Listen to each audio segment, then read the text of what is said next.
खिली खिली हवा, खिली खिली धूप और चारों ओर हरियाली ही हरियाली। चारों ओर रंगीन कपड़े पहने हुए लोग, खुशनुमा माहौल। इसी माहौल में रहने वाला हमारा एक छोटा सा कपड़ों का व्यापारी सुनील रहता था। सुनील बड़ी ही मेहनत और भरपूर परिश्रम करके सुंदर और अच्छे कपड़े लाता था। रोज़ाना सुनील उन रंगीन कपड़ों को गांव के बाजार में बेचने जाता था। आज अगर अच्छी बिक्री हुई तो कुछ सामान लेके आना। हाँ ठीक है, मैं कोशिश करता हूँ। पता नहीं क्या कारण है, कपड़े बिक ही नहीं रहे। मैं तो बाकी के मुकाबले बहुत कम दाम में बेचता हूँ। सबकी ज़रूरत के हिसाब से मैं बेचता हूँ, फिर भी लोग कोई ना कोई कमी कपड़ों में निकाल ही लेते हैं। आज बाज़ार जाके देखता हूँ, शायद अच्छी बिक्री हो जाए। चलो मैं बाज़ार से जाता हूँ। ऐसा कहकर सुनील बाजार के लिए निकल पड़ा। रास्ते पर चलते चलते सुनील अपनी ही सोच में डूबा हुआ था। क्या करूँ, इतनी महंगाई में गुजारा करना मुश्किल हो रहा है। व्यापार कैसे बढ़ाऊँ, इसके बारे में कुछ सोचना होगा। ये सब सोचते सोचते सुनील बाजार पहुंच जाता है।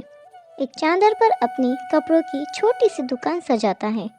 आज बाजार में हमेशा की तरह काफ़ी भीड़ थी। आइए आइए, रंगीन कपड़ों को देखिए, ऐसे कपड़े और कहीं नहीं मिलेंगे।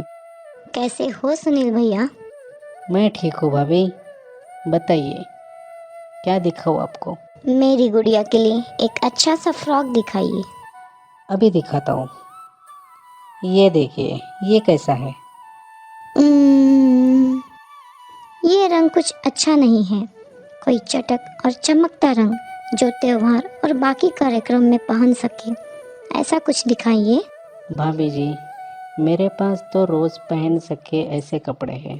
त्योहारों में पहनने वाले कपड़े तो नहीं है। नहीं है सुनील भैया, आपको हर तरह के कपड़े रखने चाहिए, नहीं तो लोग नहीं खरीदेंगे। भाभी जी, आप मेरी दुकान में आइए, आपको जैसे कपड़े पसंद है वो सारे मेरी दुकान में मिल जाएंगे। ऐसा कहकर हीरामल ग्राहक को अपने साथ अपनी दुकान पर ले गया। सुनील को ये सब देखकर बहुत बुरा लग रहा था। दिन ढल गया और शाम हो गई। आज भी ज़्यादा पैसे नहीं कमा पाया। समझ नहीं आ रहा है कि व्यापार कैसे करूं। सुनील घर पहुंचा। तभी गीता ने कहा, मैंने आपसे कुछ सामान लाने के लिए कहा था, लाया आपने? नहीं, मैं कुछ नहीं ला पाया। आज कपड़े नहीं बिके, इसी वजह से पैसा नहीं कमा पाया। देखता हूँ कल कुछ बिक जाए और घर का खर्चा निकल जाए। चलो खाना लगाओ। अगली सुबह सुनील ने अपने कपड़ों की गठरी ली और फिर से बाजार में कपड़ों को बेचने के लिए निकल पड़ा। आइए आइए, रंगीन कपड़ों को देखिए, ऐसे कपड़े और ऐसे ही चिल्लाते रहो, कोई नहीं आने वाला तुम्हारे पास, क्योंकि सारे अच्छे कपड़े तो मेरी इस बड़ी सी दुकान में हैं। तेरे रास्ते के कपड़े कौन खरीदेगा? ऐसे कपड़े। दिन ढल गया और शाम हो गई और घर की ओर चल पड़ा। अपनी गहरी सोच में सुनील जा रहा था, तभी उसे किसी ने आवाज़ लगाई। अरे बेटा, जरा सुनते हो? सुनील ने पलट कर देखा तो एक बूढ़ा आदमी पेड़ के नीचे झाड़ियों में बैठा हुआ था। बुजुर्ग बाबा देखने में बहुत ही कमज़ोर थे। बाबा की यह हालत देखकर सुनील ने झटपट अपनी गठरी खोली और एक कपड़ा निकालकर बाबा को पहनाया। बाबा, आप यहाँ इतनी ठंड में, और वो भी ऐसे हालत में? मैं तो रोज ही यहाँ पर रहता हूँ, पर कोई मेरी तरफ देखता ही नहीं। आज मैंने तुम्हें आवाज़ देकर यहाँ पर रोका है। पर बाबा, मैं तो रोज इसी रास्ते से जाता हूँ, मुझे तो आप कभी दिखाई नहीं दिए। बेटा, मैं रोज देखता हूँ कि तुम उदास मन के साथ यहाँ से जाते हो। क्या बात है बेटा? कुछ नहीं बाबा, मैं कपड़ों का व्यापार करता हूँ, पर मेरे पास इतने भी अच्छे कपड़े नहीं हैं और अच्छा माल लाने के लिए पैसे भी नहीं हैं, इसीलिए घर चलाना मुश्किल हो रहा है। कोई बात नहीं बेटा, सब ठीक हो जाएगा। बेटा, तूने मुझे कपड़े बनाकर मेरी मदद की, लेकिन मेरे पास तुम्हें देने के लिए कुछ नहीं है सिवाय इस पुराने संदूक के अलावा। बाबा, मैंने तो आपकी दिल से मदद की है, उसके बदले में मुझे आपसे कुछ भी नहीं चाहिए। शुक्रिया बेटा, पर मैं भी तुम्हें दिल से ये पुराना संदूक देना चाहता हूँ। सुनील ने मुस्कुराकर बाबा को धन्यवाद किया और संदूक उठाकर वहां से चला गया। सुनील संदूक को लेके घर आ गया। अरे सुनती हो? ये क्या उठाकर लेके आए जी आप? दरअसल मैंने ये खरीदा नहीं, एक गरीब बाबा ने मुझे दिया है। मैंने बाबा को कपड़े देकर उनकी मदद की, उसके बदले उन्होंने मुझे ये संदूक दिया है। मुझे तो लगता है कि उस गरीब ने तुम्हें अपना कोई कबाड़ पकड़वा दिया है। देखो जी, संदूक की वजह से अगर कोई परेशानी हुई तो मैं इसे बाहर फेंक दूंगी। अब आप देख लो इसका क्या करना है। तब सुनील ने संदूक का इस्तेमाल करने का सोचकर उसने अपने गठरी के सारे कपड़े संदूक में डाल दिए।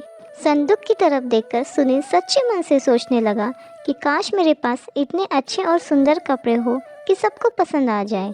सुनील ये सोच ही रहा था कि संदूक हिलने लगा और अपने आप खुल गया और संदूक में जो कपड़े रखे हुए थे वो सब सुंदर रेशमी कपड़ों में बदल गए।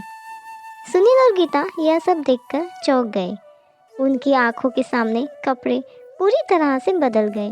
अगले दिन सुनील वो सुंदर कपड़े बाजार में बेचने गया और देखते ही देखते सब कपड़े बिक गए। रोजाना सुनील अच्छे अच्छे कपड़े लेकर बाजार आता और सारे कपड़े हाथों हाथ बेच देता। अब देखते ही देखते सुनील का अच्छा व्यापार चलने लगा। सुनील ने अपने लिए एक कपड़ों की दुकान भी बनवा ली।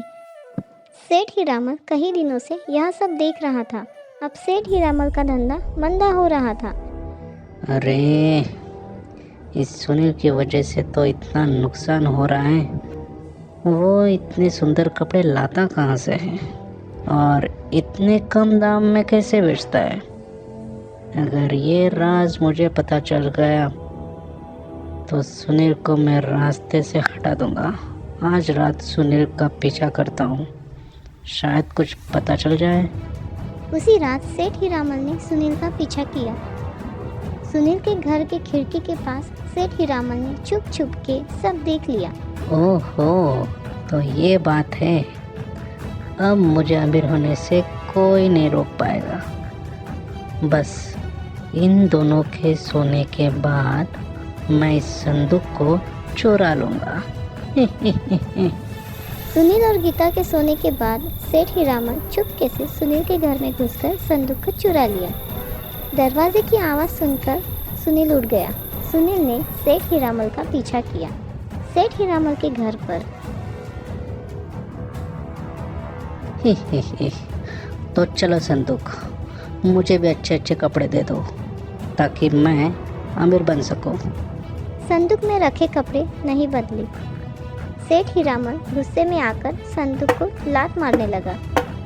देखते ही देखते संदूक में रखे सारे कपड़े खराब हो गए। अरे ये क्या हो गया? उल्टा जादू कैसे हो गया? मैं तो लूट गया, बर्बाद हो गया। सुनील ने यह सब देखा और मन ही मन मुस्कुराया। संदूक तो सिर्फ दिल की बात सुनता है। इससे हमें यह पता चलता है कि सच्चे मन से की हुई मदद हमेशा फलदायी होती है।